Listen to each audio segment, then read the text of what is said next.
नमस्कार, जय सिया राम, जय नीम करोली बाबा। मैं पवन कुमार चतुर्वेदी आशा करता हूँ परम पूज्य गुरुदेव हनुमंत स्वरूप बाबा नीम करोली महाराज जी की कृपा से आप और आपके परिवारीजन स्वस्थ होंगे, प्रसन्नचित होंगे एवं सकुशल होंगे। इन्हीं शुभ मंगल कामनाओं के साथ चलते हैं आज के अद्भुत क्रमांक की ओर। मित्रों, इस सृष्टि में हर चीज एक विधान के अंतर्गत कार्य कर रही है। जीवन में सफलता के भी अपने नियम हैं, अपने कायदे हैं। इनको समझते हुए यदि कोई आगे बढ़ता है तो जीवन में आज नहीं तो कल सफलता सुनिश्चित है। हर सफल व्यक्ति के जीवन में झांक कर देखें तो समझ आता है कि लक्ष्य के प्रति अटूट विश्वास, दृढ़ निश्चय, अनवरत प्रयास एवं एकाग्रचित अभ्यास इसके आधारभूत तत्व रहते हैं। किसी वस्तु को प्राप्त करने के लिए उस पर विचार करना बहुत आवश्यक हो जाता है। जितना हम उसका ध्यान करते हैं उतना ही वह हमारे पास खिंचा चला आता है, और जैसे ही हम उसको प्राप्त करने के लिए सफलता पर संदेह करते हैं वैसे ही वह हमसे दूर हो जाता है। और यदि हम चाहते कुछ हैं और प्रयास कुछ और करते हैं तो हम मनचाही सफलता की आशा नहीं कर सकते। यदि आपके हृदय में किसी पदार्थ को पाने की इच्छा जागृत हो जाती है तो मानकर चलें कि परमात्मा ने वह पदार्थ आपके लिए सुरक्षित कर दिया है। फिर आप चाहे कितना भी निराशा के झूले में झूलते रहें, अंधेरे में भटकते रहें, इस बात की कोई चिंता न करें। बस आपके हृदय में इसको पाने की इच्छा सुलगती रहनी चाहिए।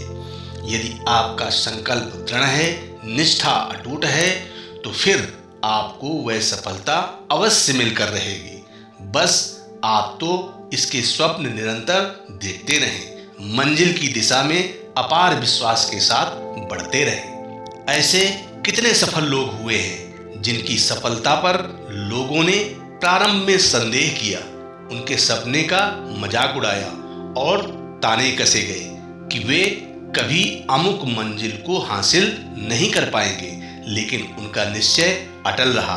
अपने प्रयास में वे निरंतर सुधार करते रहे और अपनी मंजिल की दिशा में बढ़ते गए तथा एक दिन निर्धारित शिखर पर झंडा फहराकर जग को चकित कर गए।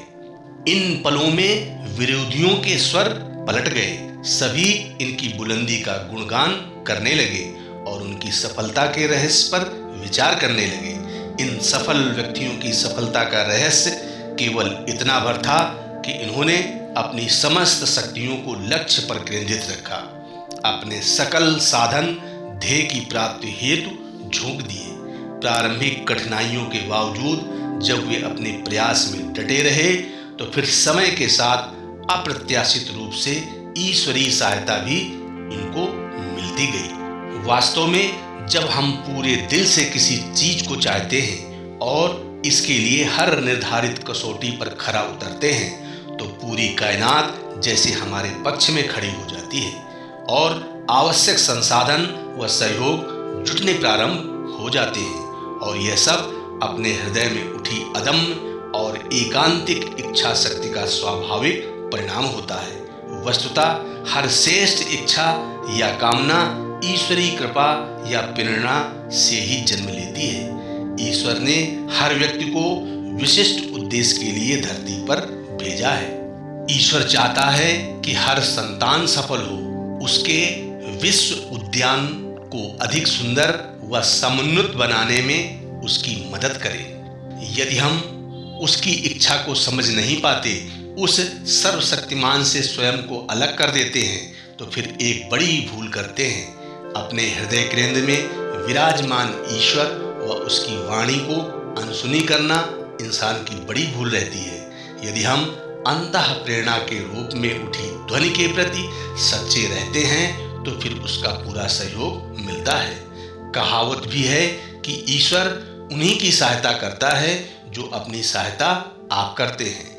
तमाम अभाव एवं परिस्थितियों की प्रतिकूलता के बीच सफलता के शिखर छूने वाले महापुरुषों के जीवन को जब हम पढ़ते हैं तो पाते हैं कि इनकी इच्छा आकांक्षा इतनी तीव्र एवं स्पष्ट थी कि वे मन में पहले ही इसकी जीवंत छवि देख रहे थे।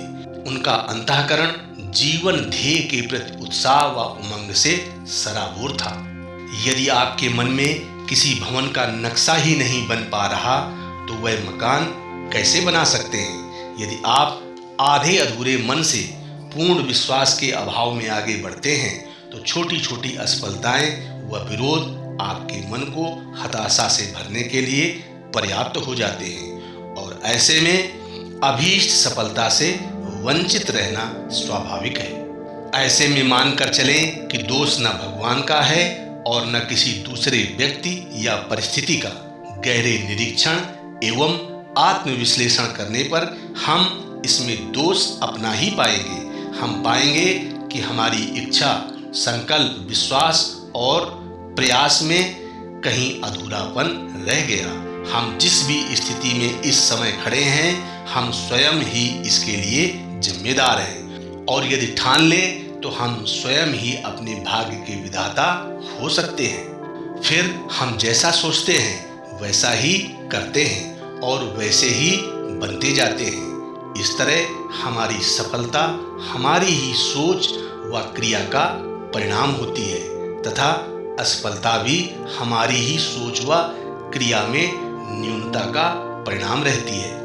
वास्तव में हमारी सफलता हमारे मन के दृढ़ संकल्प व एकांतिक प्रयास पुरुषार्थ का परिणाम होती है। इसके कारण हम अपने लक्ष्य पर केंद्रित होकर कार्य करते हैं। सूर्य की किरणें जब बिखरी होती हैं तो इनका सामान्य ताप से अधिक कोई प्रभाव नहीं होता, लेकिन जब इनको आतिशी शीशे से होकर गुजारते हैं तो यही एक बिंदु पर एकाग्र होकर अपना चमत्कार दिखाती हैं। नीचे रखे कागज या लकड़ी के टुकड़े में आग सुलगने लगती है। स्वामी विवेकानंद के शब्दों में सफलता का एक ही रहस्य है, चित्त की एकाग्रता। जब मन की शक्तियां एक बिंदु पर एकाग्र हो जाती हैं तो चमत्कार घटित होते हैं। देह की हर मांसपेशी, रक्तकण, स्नायु तंत्र से लेकर मन, बुद्धि, हृदय व आत्मा सब जब एकजुट हो जाते हैं तो अद्भुत परिणाम आते हैं। दुनिया दांतों तले उंगली दबाने के लिए बाध्य हो जाती है। चुंबक की भांति सफलता ऐसे व्यक्तियों की ओर आकर्षित होती है। जिस भी कार्य में वे हाथ डालते हैं उसी में सोना उगलने की उक्ति चरितार्थ होती है। ऐसे में बंजर मरुस्थल में भी जल स्रोत प्रकट होने लगते हैं।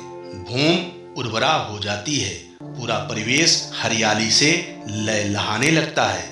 ऐसे ही व्यक्ति के अंतःकरण की बंजर भूमि में व्यक्ति चाहे तो अपने संकल्प व एकाग्रता से अपनी शक्तियों व सद्गुणों को उभारते हुए मनचाही सफलता को प्राप्त कर सकता है।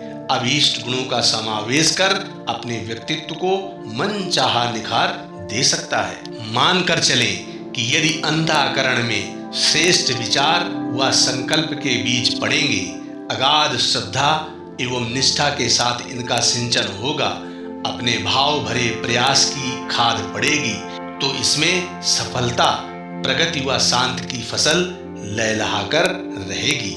जीवन खुशहाली से झूम उठेगा, वह पूरे जग का भी इसके साथ सुनिश्चित उपकार होगा। जो इस सरल से रहस्य को नहीं जानते वे कटीले बीज बोकर मीठे फल की आशा पालने की विडंबना करते हैं। तमाम दिशा में मन की ऊर्जा को बिखेर कर आसमान को छूने की दुराशा पाले रहते हैं। आधे अधूरे मन के सपने लेते हुए पूरी सफलता चाहते हैं। बिना कीमत चुकाए बड़ी उपलब्धि हासिल करना चाहते हैं। यह कैसे संभव है? ऐसे में तो निराशा, हताशा व असफलता ही हाथ लगनी तय है, जिसके लिए फिर ये भगवान से लेकर दूसरे इंसान व परिस्थिति को कोसते फिरते हैं और नकारात्मक मना स्थिति के साथ गहरी कुंठा एवं अवसाद में जीते देखे जाते हैं। इस स्थिति से उबरने का एक ही उपाय है, सफलता के बताए गए इन सभी सूत्रों को अच्छे ढंग से समझें व इन पर चलने का अपना ईमानदार प्रयास करें, सफलता आपके कदम चूमेगी। नमस्कार, जय सिया राम, जय नीम करोली बाबा।